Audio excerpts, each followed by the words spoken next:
A view of Western Texas. Look at that. I like that. It's a lot warmer in Western Texas than it is in the New Forest, I can tell you that. It looks quite sunny and nice there, doesn't it? It does, doesn't it? It's been quite active, this feeder. We love these Cornell bird feeders. Oh, look at that! There we are. Scrub jay, isn't it?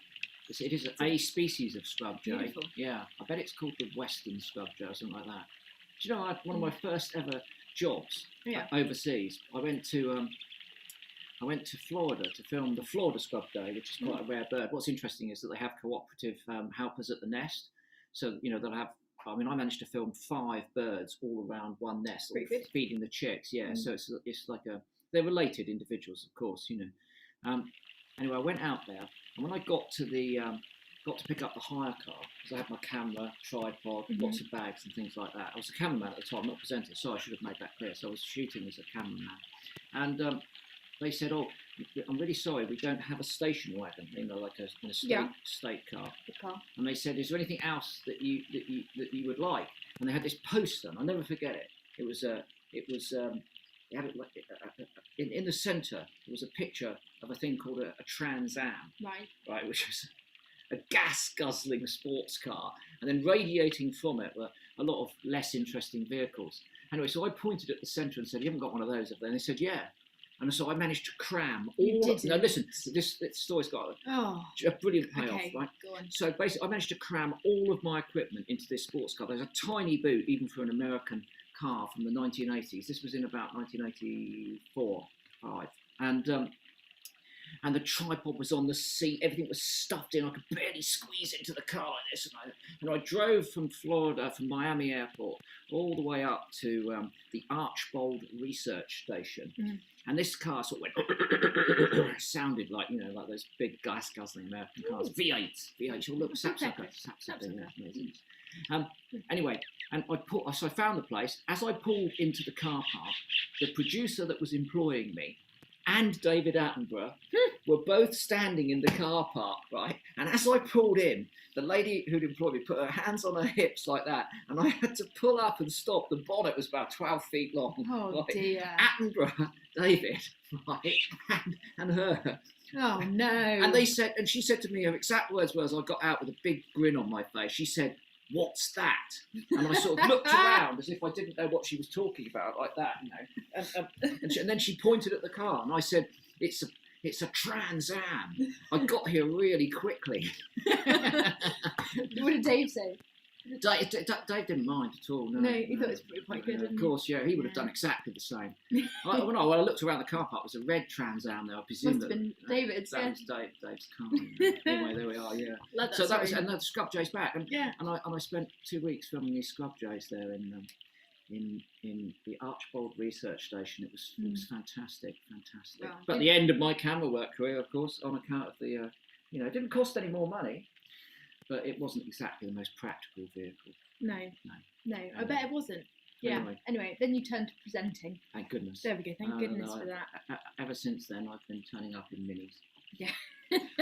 Small economic family cars. No, we love watching these bird cameras from the Cornell Lab. It's a fantastic thing to do. So if you're, have a few minutes here and there, pop into Cornell Lab and check out on their website, and you get lots of amazing live cameras, so you get a view of all these. Yeah, and you can contribute as well, because they do have them all over the world, and maintaining them is quite a tall order, but they give us a great insight. It's great. The one we've been watching a lot is the albatross, Northern Royal Albatross, at Taiaroa Head in New Zealand. Might want to check that one out, actually, because I don't know how long that bird's been incubating there. Oh. Yeah, so it might be hatching relatively soon. Sapsucker's back there, look at that. Quite an attractive bird, isn't it? Yeah. Lots of people saying hello this evening. So we've got Debbie, we've got Manuel, we've got Richard, Sue, Poppy, Sue, Jackie, Claire, Anne, Nancy, Julia, Elaine, Catherine. We've got everyone from Essex to Maryland, USA, Northern Ireland, Orkney, Dublin, Liverpool. Hello, everyone. Maryland. Good evening or good morning, wherever you are in the world. Yeah. That's a great thing. We've got a brilliant show coming up today. First of all, though, we wanted to take a look at some of your photos that you've been sending in. So first of all, this is good. This is one we spoke about a little bit on Winter Watch, and you got very excited. I did get very excited when you saw this. I like the simple romance of the snow bubble. The snow bubble. Have a look at this. Yes, this was sent in by Carol Marsh. Look at that. There we are. You like a snow bubble? beautiful, isn't it? Look at that, it's frozen. Can you imagine how thin that ice is there? Oh, it's so delicate. Stunning, aren't they? It's got to be, as I said on the programme, it's got to be below -11. So even if you've got snow and you've got bubble mixture, doesn't mean it's going to sort of do that remarkable thing of freezing. And it needs to be below -11. But a great thing to I do. was in Scandinavia. Imagine if we were in Scandinavia, Yeah. every night I'd be out snow bubbling. Yeah, if you do have snow and it's under -11, go out and give that a go. Great activity to do. Fantastic. Well, what have we got coming up? Well, we've got something good coming up. We have, yes. Well, we missed so much during our Winter Watch broadcast this year. Michaela was unable to join us, of course, because she was in South Africa, and we were all strictly adhering to the lockdown rules. We didn't move any distance from our home, nor did Jolo and Gillian, but I'm afraid it did mean that Michaela wasn't able to join us, but she's going to join us tonight. Yeah. And yeah, she did escape the rain, didn't she? She escaped the rain. She looks like she's in lovely sunshine, although the sun's setting. Yeah. And so she's in a nice warm part of the world, which is quite nice. Back for Spring Watch. Yes. Back for Spring Watch, we hope. Yes. By then, things hopefully would have sorted themselves out and Yes. we'll be able to move more freely, which will be great. Yeah, but before we go to Michaela, there's another photo that was sent in. This is this is one of our new SIBC members, Ivor Oatley. Look at that. Hold on a moment. You'd like that photo, wouldn't you? Hey, hold on, I'm going to have to put my glasses on and get... So I'm at that distance where this isn't quite sharp, but that's very definitely not. So I'm in that sort of... That's nice, isn't it? It's a Look at nice the wing photo. feathers. Look at the beady, the Beautiful, eye's sharp, isn't isn't it? The critical bit is the head, and particularly the eye. If you've got a photograph with movement in, you really do need the head sharp. Yeah. And that head is sharp. Look at the way the wings are fanned out. It's a great photo. It's That on is snow really, as who well. took that photograph? That was taken by Ivor Oatley. Ivor Oatley. Mm. Oh, the name's on there. Look, watermarked on there. Yeah. Beautiful photo. Yes, that is a Beautiful lovely photo. photograph of a fantastic bird. We were only saying yesterday, weren't we, about Yeah. green woodpeckers? Well, how much we like the green woodpeckers, because we're doing a big garden bird We're watch. doing of Big course. Garden Bird Watch. Yeah, absolutely, which is the last day today. So if you haven't done your Big Garden Bird Watch It's a yet, bit late now. It's a bit late. It's a bit Tawny dark. Owl, be It's your a bit only dark. hope. Tawny Owl's still good, isn't Yeah, it? it would be good, but what we're hoping, we were saying this afternoon, weren't we, that because of lockdown this year, perhaps more people than ever might have done the Big Garden Bird Watch. Yeah, 500,000 last year, and this year we're in. We did the big butterfly count in July. Yeah. With butterfly There's a lot. conservation, more people did that than ever before, probably because they were locked down and spending more time in their gardens. Yeah. So fingers crossed, we've got lots of fantastic data that's been collected during the course of this weekend. Quiz. Oh, now, hold on. You see, a couple of weeks ago, I, really pushed the boat out and I got my little matchbox out and I showed everyone a lapwing crest that I'd collected in the 1970s. Well, one half of it, the other half I made into an earring for my then girlfriend. I hope she still has it. And that was a sacred object. But what I'm about to show you tonight is in my collection of bits of animal remains. You have a lot of animal remains. Yeah. You do. In the rather extensive collection of animal remains, this is right up there. This is I mean, I don't know what to say really. This is amongst the most sacred that I'm about to show you now. Yeah, it is pretty spectacular. This, yeah, and I had to risk life and limb to get it as well. And I'll tell you that story when we reveal what it is. So I'm just fiddling around so I can hold it properly. So just give me a moment. There we are. Now there it is. Oh my goodness me. Couple of black feathers there, white feathers too. Look at that. Hold on, I'll bring it back a bit so you can see it all. Now look at that. I can tell you it's from a UK. I collected it in the UK. I collected this in the UK. And when I saw it, I went to extraordinary lengths to be able to retrieve this, because this is a real treasure, I've got to tell you. In my feather collection, rather extensive feather collection, this takes pride of place, even over the lapwing crest. That says a lot. Hey, what about that? I'll leave it to you in my will. I'll leave it to you in my will. Were you? Yeah. Oh, lucky me. Yeah. That's pretty good actually to have. No, I shouldn't have said that. I could probably find some poison put in my supper actually, because you'd be so desperate to get your hands on this. Well, you can cook if you like. Yeah. Ding dong ding. Anyway, we don't need to cook. We've got our lentil chips. Honestly. And everyone's got on the lentil chip Have they? thing. Loads of people are Have eating they? lentil chips. It's great. Oh, They're good, me. aren't they? They're really good. They're going to think we're being paid to promote. We're not. We're paying a lot of money to eat them. Eat them. We eat a lot. It's very bad. We have done the two packet a night, haven't we? Wow, not every night. Not every night. But on a couple of occasions. Yeah, a couple of occasions when we've been particularly peckish on a wet winter watch eating. You know, there's that other chip. I mean, other obviously potato-based or lentil-based snacks are available. Or chickpea. Yeah, snacks are available, but this one takes the lentil. And there is one, I think it's potato-based. I don't know, I haven't eaten them for many years. And the catchphrase is once you pop, you just can't stop. Oh yeah, that's the popped chips. Yeah. But honestly, once you've opened these, never go back. Barely any in there. They've been open for 5 minutes. Yeah, they're already almost gone. Anyway, we'll chat about lentils forever, and you don't want to hear us chatting about that. What you really love to hear is Michaela Strachan. Hello, Michaela. How are you? Oh, I'm pretty good, thanks. Yeah, I was just sitting here thinking, is this about wildlife or is this a cookery program about crisps? Listen, congratulations first of all, you guys, on a great winter watch. I watched every episode and thoroughly enjoyed it, as did millions of viewers. So you did a brilliant job in the rain. What I'm not thanking you for, though, is sending the rain to us, because this is the first day we've had rain in Cape Town for weeks. So that's why I'm indoors with a little sort of view of my garden here. But I hope you missed me a little bit. We did miss you. We did miss you. We did on a couple of occasions rather envy your rather warmer climate down there in southern Africa, I have to say, because it was very wet and cold. I tell you, the key thing is, though, I mean, we put our coats and hats and everything on, but the crew, as you know, Michaela, that all the guys running the cameras and the cables and doing the sound, it's tough for them in those conditions, and they did a brilliant job of keeping their spirits up. To be quite honest, an amazing job. Yeah, it was good. I think a real nod has to go to the whole team, actually, because I think what the viewers don't realise is how many last minute changes there were. I mean, myself included. It was 3 days before I was getting on a plane that we suddenly decided it wasn't the right thing to do for me to fly over, and there were various changes. The director got COVID and couldn't do it at the last minute. So, they had so many things to deal with, and so many goalposts were changing all the time. So they did a phenomenal job technically to get the show on without any hitches at all. It's a minor miracle. It was. It's just an astonishing collection of people, really, when you think about that. Just getting it actually into people's living rooms, onto their TV. Yeah. And we, like I said, we get the easy bit, just stand there and talk about wildlife.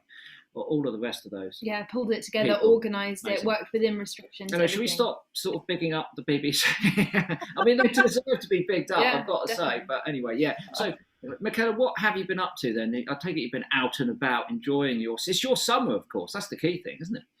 It's our summer, and we're not in as serious a lockdown as you guys are in the UK. So we can still get out and about, not onto our beaches. We're banned from going to the beaches. As you know, we're still not allowed to drink alcohol. That's been a month now. Well, you're allowed to drink it. I tell a lie. You're allowed to drink it, but you're not allowed to sell it. So my stock is dwindling. But we have been out and about. And in fact, just yesterday, I went on a 5-hour hike in the mountain, in Table Mountain. And throughout the last few months, because I've been home so much, I've managed to do an awful lot of stuff and seen some fantastic wildlife. And back in December, my son and I went on a trip up to KwaZulu-Natal, and we went on safari, and we went out with a rhino dehorning program, which was an incredible experience. I mean, you guys know, and I'm sure most of our listeners and viewers know, that rhinos are being poached at an unbelievable rate here in South Africa. And in fact, there were some statistics that I read just today. They've got some data that they reckon in the last decade, the Kruger National Park have lost 2/3 of their rhino. So that's 65% of their rhino have gone. I don't think that is 2/3, but that's the figure that was there, which is absolutely tragic. And again, I'm sure everybody watching this knows why rhino horn is taken. It's taken as a status symbol. It's taken to put in traditional Chinese medicine. So what an awful lot of the reserves are doing, including the Kruger National Park, is they're dehorning their rhino. So we went to one of the private game reserves, and they go up in a helicopter, and they dart the rhino first of all. In fact, these photos are going a little bit quicker than I'm talking, I think, but you could see in the first photograph, me with the rhino after it had been darted. It was anaesthetized. They then put a blindfold on it and earplugs in, so it doesn't have any stimulation around it. And then they come down to the grounds, and then a vet will come and basically saw off the rhino horn, which with a chainsaw, which is absolutely tragic. The one you're seeing, that you've just seen now, is the calf. So this particular mother that we saw was with a calf. So they both get anaesthetized. They both have their horns removed. They'll grow. It doesn't hurt. I mean, what I should say is it's not painful. That horn is made out of keratin. It's the same as our nails and our hair. And you can see all around the ground. That's what people want. They want that rhino horn and all the shavings that they then, as I say, put in the Chinese medicine. There's no proof that Chinese medicine actually does anything. In fact, I think it's the world's most expensive placebo. So by taking the horn off, as you can see that the vet is doing there, it stops people from poaching them. But, you know, I look at that, Chris and Megs, and I actually cried as I was watching it. I found it incredibly emotional, because I think it is so sad that we have to deface a species in order to save a species. And, you know, you and I, Chris, have been in conservation and trying to get the word out for the last 30 odd years. And yet this is where we're at. We don't seem to have been able to stop the demand. So we're now defacing a species. So I know it's necessary, but I just found it incredibly emotional watching it. Have you ever seen it before, Chris, live? No, I've never been to a dehorning. I've been where we've darted rhino on a couple of occasions for such, you know, to put satellite tracking devices on so we can study them. But you're right. I think that it is a sad indictment of an age that we're living in, when our only hope of keeping those creatures as alive is, and the word you use is so pertinent, is defacing them. You know, and also, you know, rhinos have horns for a reason. They don't just put all of that protein into a massive great horn for no reason. So they need their horns, but of course they need to be alive more than they need those horns. So that's the sacrifice that we're forcing them to make. It's grotesque. It's backwards. And you're exactly right. You know, that's what I was asking the researchers on the ground there. I said, have you noticed any change? Because it's only been in the last, decade or so that they've done this dehorning. And I said, have you noticed any change? And they said, anecdotally, I mean, they haven't done any proper research on it yet, but they've noticed that the males fight for longer, because obviously, you know, when two male rhinos fight with a big horn, then they're not going to fight for long because it's extremely dangerous. But without the horn, they don't back off so quickly. So that's one thing that they've anecdotally noticed. They've also noticed that the females are being mated younger because they don't have a horn to fight the male off when they're not ready yet. So, you know, it'll be really interesting over time to see how that changes the behavior of rhino. And I just thought, you know, I saw so many when we were on safari without their horn that I just thought, I can't remember what they looked like with that glorious horn. It's so sad. So that's what we did. I mean, an amazing thing for my son's 15 years old now. And what an amazing thing for him to witness, to see how conservation is tough. You know, it's a tough business, and it really, I think it ignited his passion in conservation. I mean, as you know, Chris, he's a cricketer. The wildlife is sort of being ignited as we go along, but definitely the passion for conservation was ignited on that trip. So we did that. We did the rhino dehorning. Then we went up to Cozy Bay, which is on the east coast of South Africa, just on the border of Mozambique. And that was a bit more of a delightful thing to see, because we saw turtles laying their eggs. And it's the most amazing thing that they do, because they take you out, a guide, and they take you on this beach in the pitch dark. So you think, how are we ever going to see a turtle? And they've got amazing eyes. And as soon as they see a turtle come up the beach, they make you sit still. We were in a little group. They made us sit still. We weren't allowed to make any noise until the turtle had with the back flippers, had dug its sort of nest that it's going to lay in. And then they put a little light on the backside, and as soon as it starts laying, it goes into a trance. And you can see the picture here. I mean, the turtle's gone into its trance, and it starts laying its eggs. And I think we've got another pic. Oh, we've got a bit of video. So watch the video of it actually laying. It's beautiful, isn't it? Incredible to see that. And do you guess how many eggs they lay? You probably know the answer to this, don't you, Chris? Well, they can lay quite a lot, can't they? I'd say, well, it depends on the size of the turtle, of course, but I mean, sometimes they'll lay, 40, 60 or more eggs, won't they? Well, this is a loggerhead turtle, and it lays 100 eggs.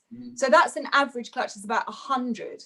But what is astonishing is one or two in every 1,000 are thought to make it to adulthood. So they lay 100. They have 3 to 6 clutches a year, and they only lay every 2 to 3 years. So they only replace themselves, every year and a half, I guess, or every 2 years. I mean, if 1 out of 1,000 make it, which is quite astonishing. But again, a lovely thing to be able to watch, and as I say, a much nicer thing to watch than having a rhino dehorned. We then went back from Cozy Bay, we went back on safari, and I wanted to show you one of my favorite things on safari, because I think you'll really love this. It's a lion roaring. Just have a look at this and a listen.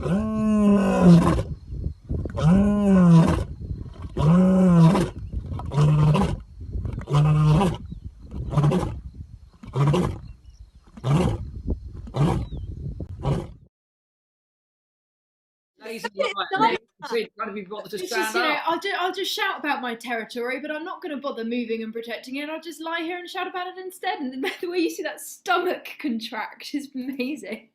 But that's what I think is incredible. It's that diaphragm that's moving, and that's 114 decibels. It's louder than a chainsaw. Or this is the funny statistic that I looked up. It's 25 times louder than a gas-powered lawnmower. Of course. We all know what that sounds like, don't we? A gas-powered lawnmower. But it can be heard, 5 miles, 8 kilometers away. So it's an incredible sound. I think, I can't see what's going out actually. So did you see it when it's standing up? Because we have got it looking rather resplendent standing up as well. Have a look at this. Yeah, we got him sat down. Sat up. It looks like a splendid lion, but yeah, still beautiful. Magnificent. Rather lazy individual, not bothering to stand to roar. But it is amazing the sound they make, isn't it? And it was fantastic to see those lions roaring like that. And okay, so now I've got a quiz for you guys. I think, Chris, you might get quite a few of these, because after that, I mean, it was the most amazing trip. It was actually organised by Ollie's school, my son's school. So a few of the families went on this trip. And they set up mist netting, catching birds and then bringing them. So they were doing a lot of scientific stuff on the birds. They got very, very few bird ringers in South Africa compared to the UK, interestingly. So this guy had all these nets up. He was catching these beautiful birds and then letting all the kids release a bird each, and myself. So I'm going to show you some birds, see if you can guess what they are. Okay, here's the first one. That's paradise flycatcher, African paradise flycatcher. Oh, gosh, I knew you'd find that easy. Okay, next. What's that one? I'm going to find this tricky. Oh, that's, hold on, I'll get my glasses on. It's a small seed-eating bird with a red rump, so it's probably a female firefinch. Oh, you are too good. It's a female African firefinch. Okay, this one, I know you know this one, because I actually tweeted this one and you were actually impressed that I'd seen it. Beautiful, isn't it? Look at that bird. Iridescent. Violet starling. I've never seen one. I've always wanted to see one. They've got a white chest, haven't they, with that striking purple back. Can I just pause there a minute? So you mean I've seen a bird that you've never seen before? Yes. Yeah.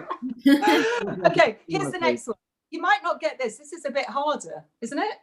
I don't know. Let's have a look. Hold on. That's a young cricketer, and in his hand he has. Hold on. It's a babbler. It's probably a brown babbler. No, somber greenbull. Oh, somber greenbull. Okay. Yeah, he says as if he's never heard of one. Okay, and then this is me releasing one. What do you think this is? Oh, hold on. That's very small. That's even a worse photograph than the somber greenbull. I can't see that. It's way too small. It's quite camouflage. What do you mean it's too small? It's got white outer tail feathers. Is it a lark of some kind? It's got a white outer tail feathers and it seems to have a bit of a wing bar. Is it a lark? Oh, there we are. No, I'll tell you what. Okay. Yeah, it with Christmas. I don't know. That's bound to confuse me because I'm not very good at those sort of things. It's a scrub robin. Oh, it's a female then, isn't it? The male scrub robins are far more flamboyant. What are you doing with the female? and then this one wasn't in our net, but I just wanted to show you anyway. I'm sure, Megs, you'll get this one. What's this? That's a pied kingfisher. It is indeed, because then we also went on the water and I just love kingfishers. So I just wanted to finish my little bird quiz on that one because that was quite an easy one. And then, so that was an amazing trip that we went on and we did some incredible things. But then I wanted to show you something that I saw just last week. a bit more closer to home because it was actually outside my front door. Have a look at this. I know you're going to love this because this is a spider hunting wasp. Now, this is the sort of thing that horror films are made of. And what they do, the wasps catch, I know it's rubbish footage because it was on my camera on my phone on a very windy day, and I don't know why it's going up the wall. But what they do is these wasps catch a spider and then they inject venom into it that will paralyze the spider. And then they will lay an egg inside the spider. It'll hatch, and then the larvae will eat the spider that's still alive, but paralyzed, can't move. It will eat it from the inside out. And the wasp will drag that spider to its ready-made den. As I said, I don't know what it was doing going up the wall because normally they're in burrows underground. So I just think that is, as I say, it's so awful, that behavior. And you could just imagine them making a horror film out of that. You must have seen that before, Chris, many times. I've seen that with UK species. Yeah, we have them in the UK. Pompilid spider hunting wasp and the Ammophila, the caterpillar sand wasp, as we call them. So I have seen them doing that. Again, I many years ago filmed it for the BBC. One of the Pompilia cinerea, which was a spider hunting wasp here. Yeah, splendid thing. So I rather like the gruesome nature of that. Yeah, it's a bit. I thought well, you like zombie films, don't you? So it's that sort of thing. It's sort of, I can imagine whoever writes zombie films probably watches a spider hunting wasp, I mean. Anyway, listen, I'm going to finish on something that I know is going to impress you because I went bird watching the other day to a place called Strandfontein, which is a wastewater treatment works. And look, Chris and Megs, I've even got my bird list. Look at that. That's quite a good list, Michaela. Well, you can see 200 species at this place. It's an incredible place. I think did they just show a photograph or is a photograph coming up? You see black amazing flamingo things that they've got there. And there's you looking down the telescope. Yeah, I mean it was really fantastic couple of hours that we spent there. And you can see about 50 species in 2 hours. As you know, Chris, I tend to talk quite a lot when I'm bird watching, so I didn't see the full 50, but I did see 35 different species. Pretty good. Blackwing stilt there, very elegant birds. Yeah, look at that. Yeah. And that's wastewater treatment work. So I really enjoyed my day out. But that's the whole thing, isn't it, of having more time at home. That's 45 minutes from where I live, and I'd never been there before. So that's a place that's on my list now to go, maybe not regularly because it did smell a bit, but I will definitely go again. So as you can see, I've done an awful lot in the time that I've not been doing Winter Watch. You've been keeping yourself busy. It's great to see that. I love that place, that Winter, that Winter Watch, the waterworks place. It's always a really good biodiversity there. Michaela's calling it a wastewater treatment plant, right? This is because she's being nice. Sewage. It's a sewage works. You've been to the local sewage works. Yeah, well, as I say, wastewater treatment is a much more polite way of saying it. But this week, I'm going to go to a seabird rescue centre called Sandcob to help hand rear Cape cormorants that were there was about 1,700 of them that were abandoned on their nests on Robben Island. So I'll take some photographs. I'll come on it again when I've done a bit of volunteering and I'll let you know how they're doing because there's 1,200 of them in the rescue centre at the moment, an endangered species. So it's very important to get as many of those back into the wild as possible.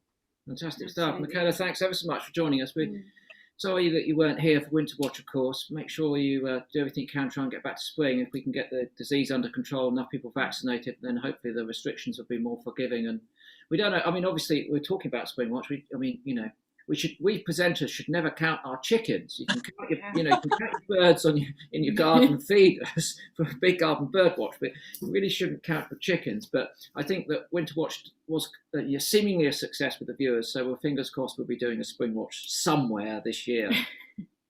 Well, I really, really hope I do make it because it was extremely frustrating not to be part of it. So yeah, I will do everything I can to be there for Spring Watch. Thanks so much, Michaela. It's really nice to see you. I'm glad you're doing well and keeping busy. And good luck with the volunteering. It sounds amazing. Yeah, that's a lot of cormorants to feed. Mm. Yeah. Thanks a lot, guys.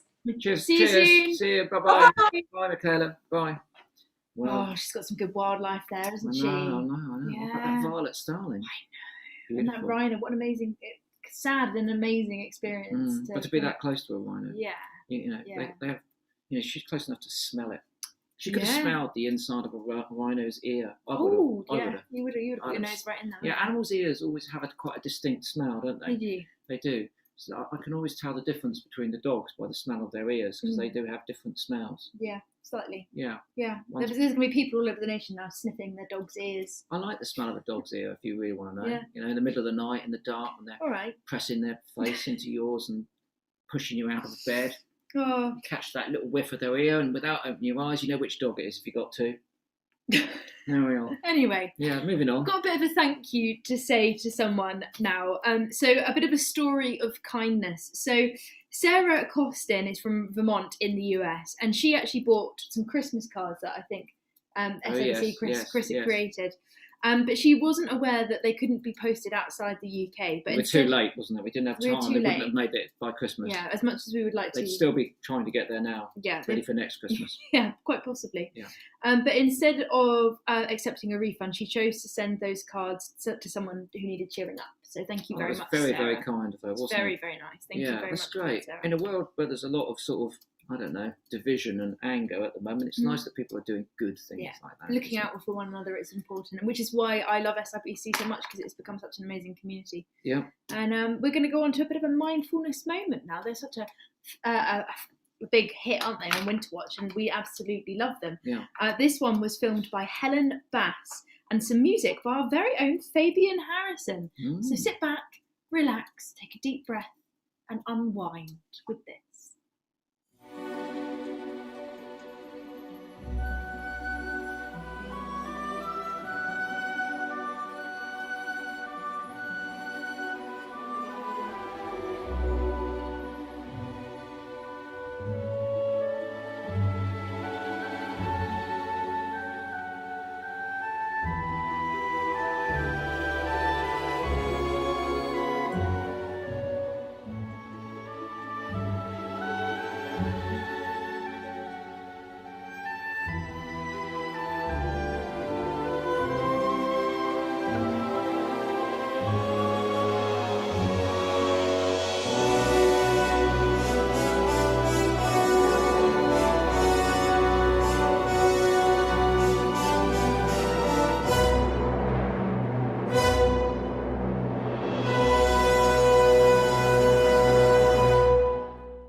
Very beautiful. Rather beautiful. Wasn't it lovely? Yeah. Honestly, snow. I love snow. I know a lot of people don't, because it can be. I love snow. Really? I thought you wouldn't like snow. No, I like snow very much. No, I thought you wouldn't like I like taking slush. photos in the snow. Yeah. Oh, yeah, it's pretty miserable, isn't it? Really? But I always like the simplicity, the way it calms the whole landscape. And of course, Swan is the perfect subject for that snow. However, we must make an immediate correction, because we've just done something that was, in terms of classical music, was absolutely sacrilegious, because we've credited Fabian Harrison, our technological genius who puts all of this stuff on air, with composing the music to Swan Lake. When I see on my phone here that it was actually Peter Ilyich Tchaikovsky. I knew it was Tchaikovsky, I didn't know his full names, in 1875 and 1876. And despite its initial failure, it's now one of the most popular ballets of all time. It's a great ballet. I love ballet, and I love going to see Swan Lake. Yeah, it's a great treat. So it wasn't composed by Fabian Harrison, but it was added to the music.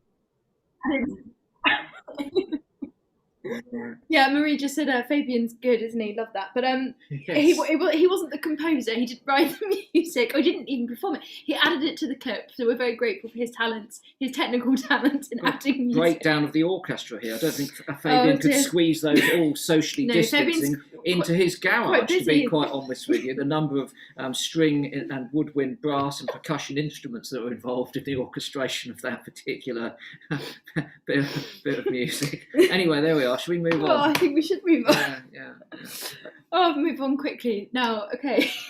So, Susan Kerwin lives in County Limerick in Ireland, and she's opened the first ever dedicated bat hospital in Ireland. What about that? An amazing thing. That's an amazing thing. Let's hope that she starts a trend, and there are more. And of course, once she's training people to look after these fragile and sometimes very rare and vulnerable animals, then hopefully that will spread. And we're very, very pleased to say that RTE, the broadcaster, are allowing us to show one of their films. Yeah, which is actually quite extraordinary, and we are really grateful for that. We're fortunate that lots of people will send us their films, and they've even made films for us in indie, etc., etc. But this is a leading broadcaster in Ireland, and they've said that we can show you this little film about the Bat Hospital. There we go. They're completely misunderstood. They have they're just the most gentle, social creatures, beautiful creatures, and they want nothing more but just to go about their lives and do what they do best, and that is to control the insect population here in Ireland.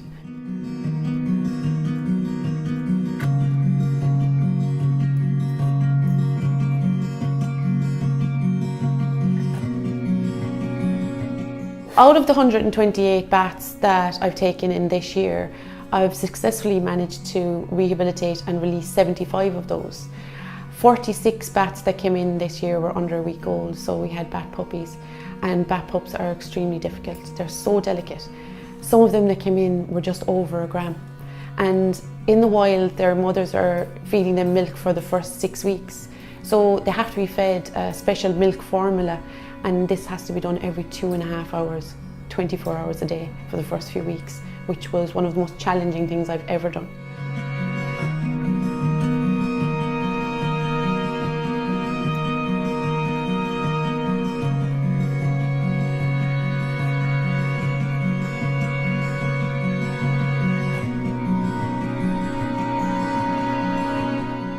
My treatment for cervical cancer, I started to suffer with insomnia.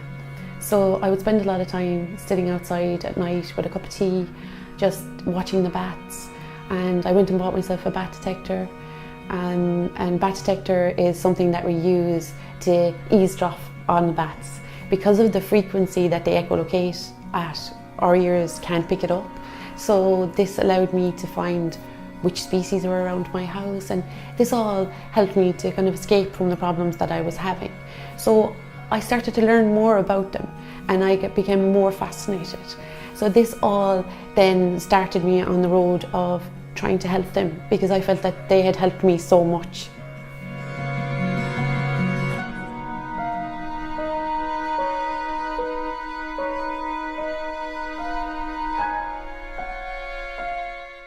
I feel that what I'm doing at the moment is really a vocation, and it's happened to me for a reason, and it's helping to pull me back out of the mental health issues that I've been struggling with, and give me that opportunity to get my life back and to give something back to wildlife as well.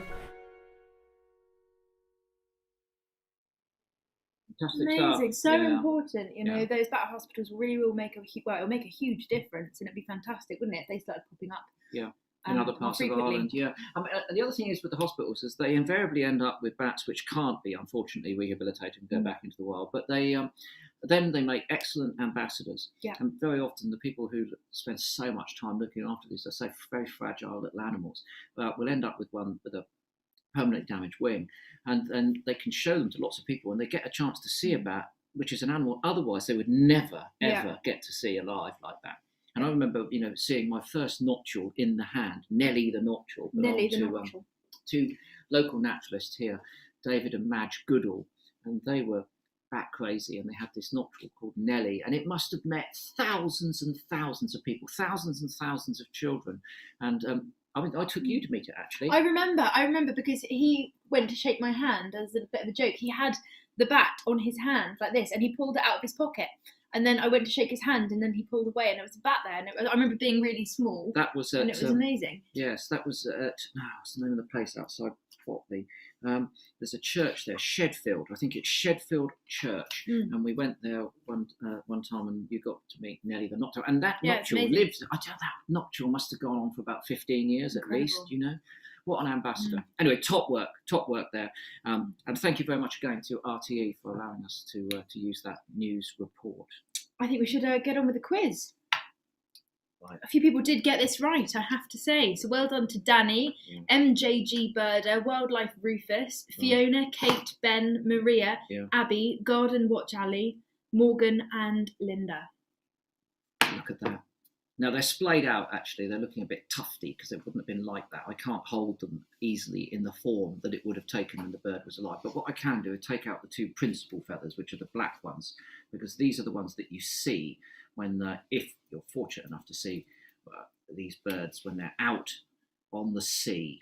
Look at that. Oh my goodness me, look at that. Look how long they are. Here's my finger for scale. Yeah, it's long, look, isn't it? There we are, look at that. They're very long.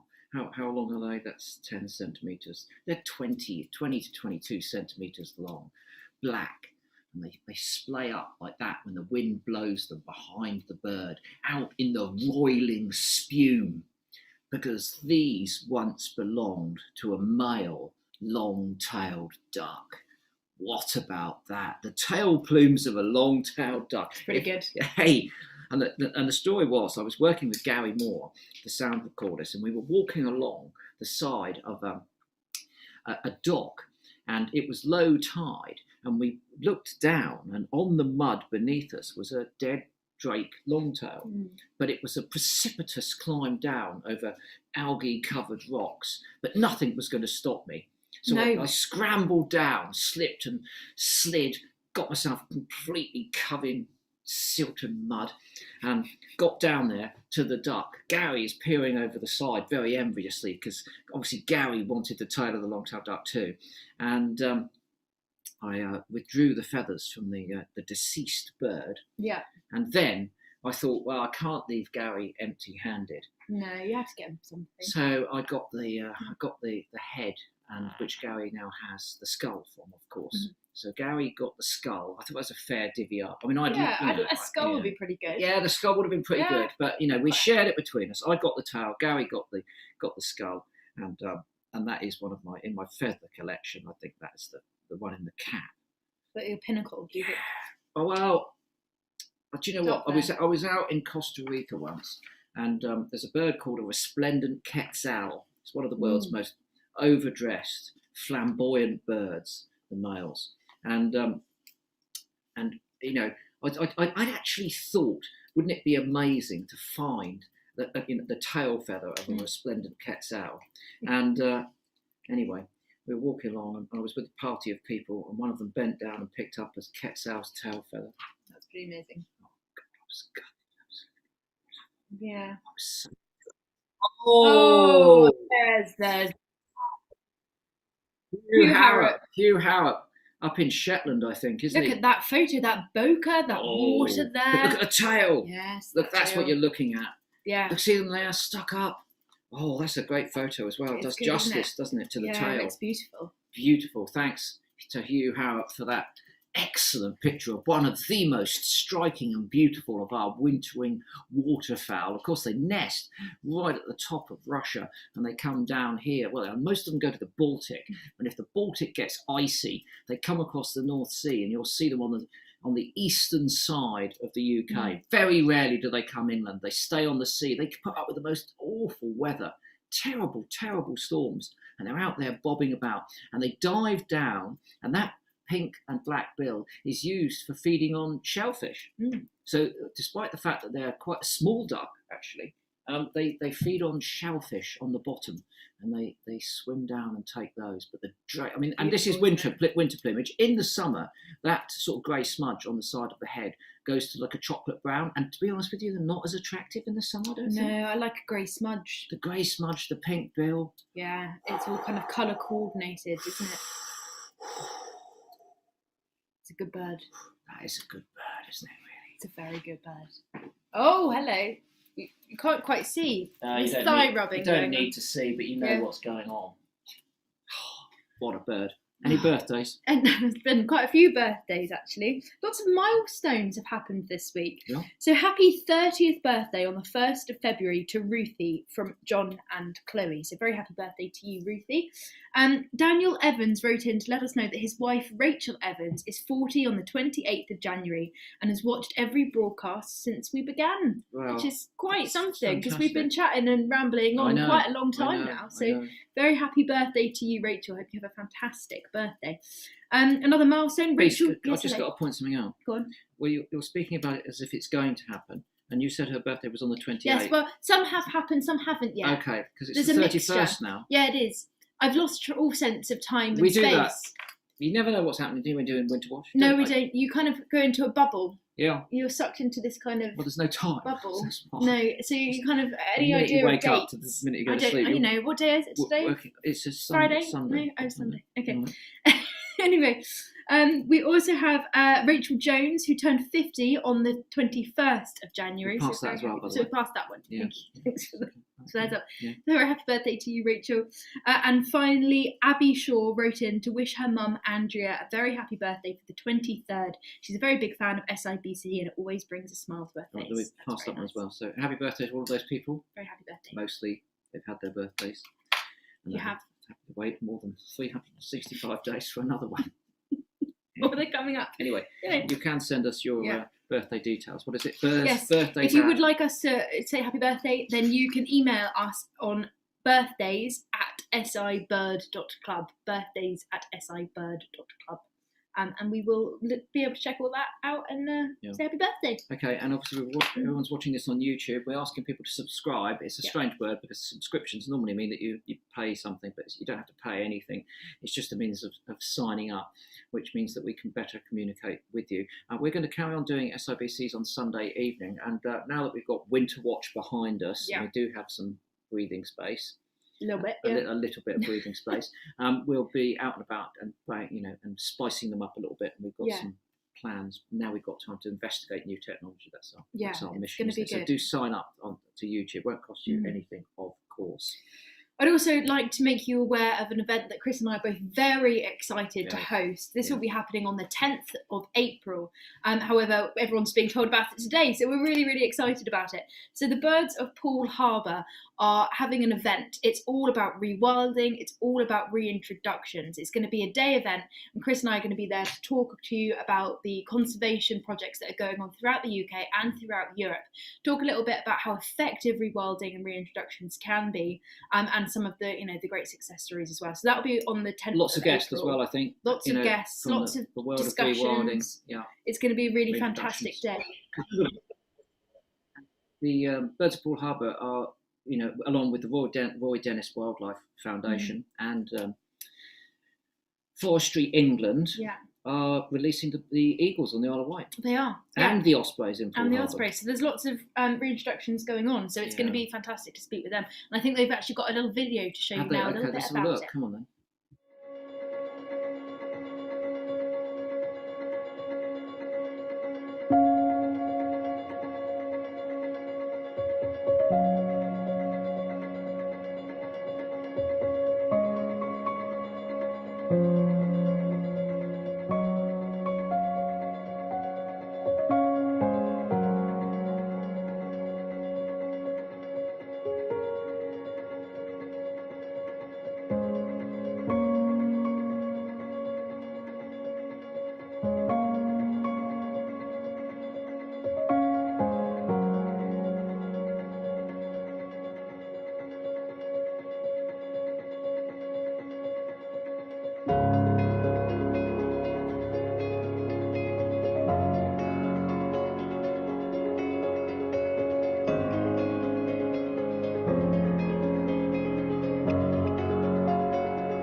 Very, very excited for that event in April. We can't wait to see this bearded vulture. I know.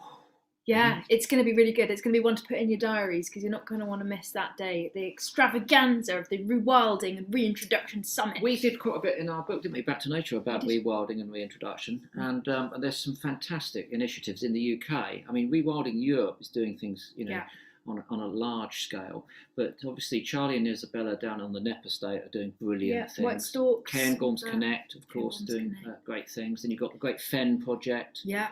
So, and then when it comes to restoration, one of my favourites is the OSPB's Lake and Heath Fen, which was a carrot field and now has breeding crane, marsh harrier, bittern, bearded tit. I mean, you know, in a very short space of time, they turned a relatively sterile piece of farmland into a beautiful, beautiful place for wildlife. And we went there on the BioBlitz. We did, yeah, it was great. Really good, wasn't it? Beautiful, really, really good. Spot. So it's something which, you know, we think is an increasingly important conservation tool, rewilding. And certainly the projects that are taking place in Europe, I'm sure we'll hear all about them, are generating, you know, lots of money for the local economies. Yeah. They have their own bank, so they will loan people money at very low rates of interest to set up, you know, businesses which are compatible with the rewilding projects, to get, you know, business startups going. So it's not just about wildlife, it's about people too. Yeah. You know, people have to share that landscape with those animals. So it's about getting people to think about changing the way we use the landscape. Yeah, exactly. Yes, it's going to be very exciting. Join us on the 10th for that, and we'll be obviously talking more about that in the lead up to it, of course, as well. But one to keep up to date with. What's going to happen next week? Well, we've got Lizzie Daly, the fantastic Lizzie Daly, will be joining us live. Now, she has been to Norway throughout the course, well, in the middle of the lockdown. In between the lockdowns. And I have to say, I know when she was there, Lizzie and I talk a little bit, and I've seen some of the photos. You're not going to want to miss it. I mean, whale extravaganza, humpbacks. Yeah, but honestly, so many of them. Really? She was very, very close to a very special site, so she'll be there to talk to us a little bit about that. Eagles, yeah. There's lots. There's really lots that she saw, so it's going to be really good. That's good. Yeah. Anyway, elves, not so many elves. You know. Hey, what about the Aurora Borealis? Oh, I don't know actually. I'm not sure if she saw the Aurora Borealis. Yeah, we'll have to ask her. Be luckier. You know, yeah, it'd be pretty amazing, wouldn't it? Amazing, wouldn't it? Okay, so Lizzie's on next week. Yeah. We're back on Sunday then, and we'll see you at 6 o'clock. And we're going to go out. Are we going out with Texas? I think. Should we have a little bit of Texas? Let's go back to. We're going to leave you with a bit of Western Texas. Do check out the Cornell Lab site for these cameras, as we were talking about on Winter Watch this week. Even watching wildlife virtually on a screen can give you a positive mental health benefit, and I think those, you know, some of those webcams have certainly given me a positive mental health benefit. Me too. I got one when I saw that bearded vulture a minute ago. Did you? I felt a surge. Serotonin. There's a surge of something. Luckily, it was contained. Okay, on that front. It was contained. Okay, you stop talking about your surges, and we'll see you next week. Have a good week, everyone. Stay safe. Bye. Bye-bye.